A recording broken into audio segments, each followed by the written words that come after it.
the district has not received an official notice from TEA.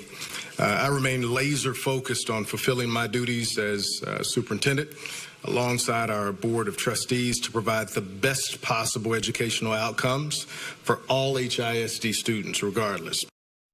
And welcome and thank you for joining us here on The Factor Uncensored. Houston Independent School District Superintendent Millard House there breaking his silence for the first time after talks of the Texas Education Agency stepping in and taking control of the district. We're continuing our coverage of that situation. Joining me now here on The Factor is State Representative Alma Allen.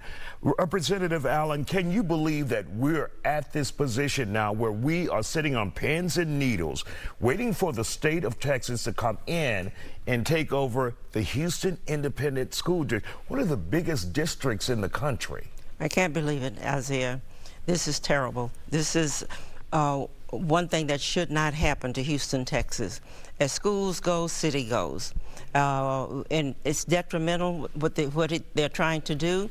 And I've been in education and been in the Houston Independent School District. I worked in the Houston Independent School District for 39 years as a teacher, a principal, assistant principal, 39 years, and I've never seen anything like this. This is just a movement to take over education and particularly take away education from my minority students. That's what it's all about.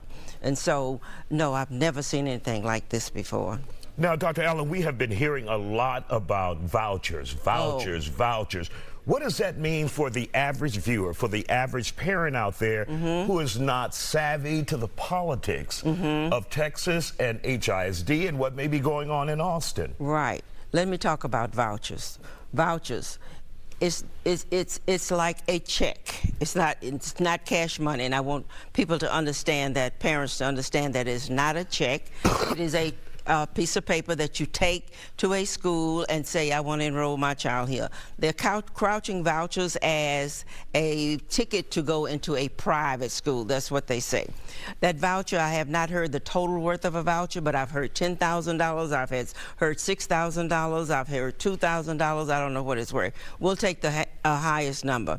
The average child, every little kid walking around has a $10,000 bounty on his head. Every kid gets $10,000 and up. If they're in special ed, they get more. If they're in limited English speaking, they get more. You can take that voucher and you can take it to any school. Take it to a private school. Okay, the average private school costs $26,000 that I know. Some cost $30,000. If you took that voucher to a school and say, I want to enroll my child, you owe another $20,000 or another $30,000. So it's not benefiting you.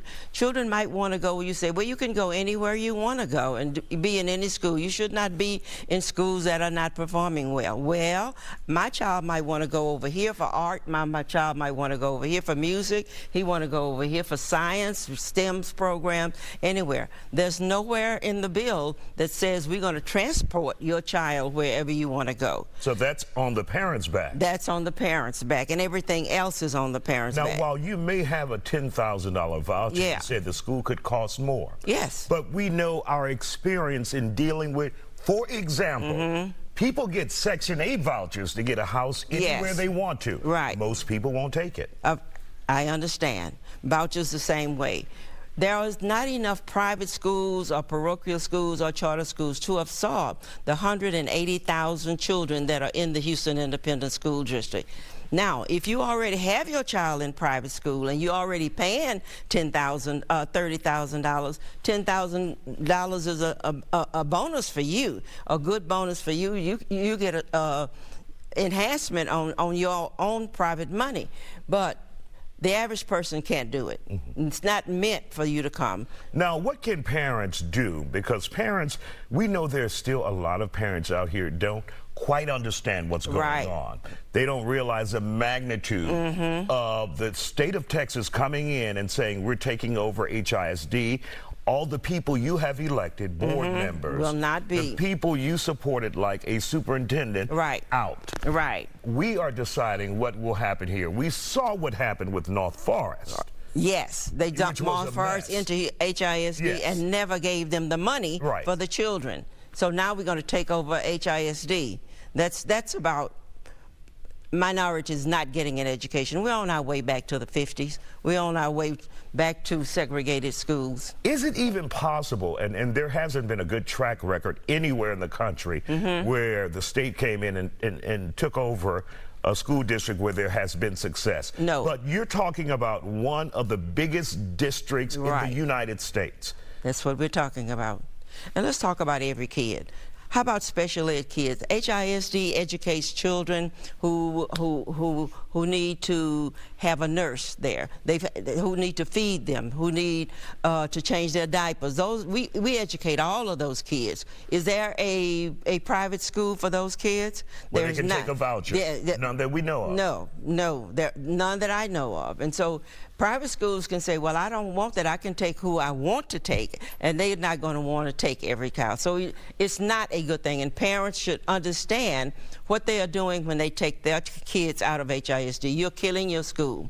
If you kill your school, you kill your community. If you kill your community, you kill your city, and that's the effect that it will have. And your children will still be in the school where they are. What you need to do is improve the schools. That's what we're asking TEA to do, to improve the schools, put programs in neighborhood schools that will impact the education of these children. All right, State Representative Alma Allen, finally glad to get you here on the Factor Uncensored this late at night. Yeah. Glad to have you. We appreciate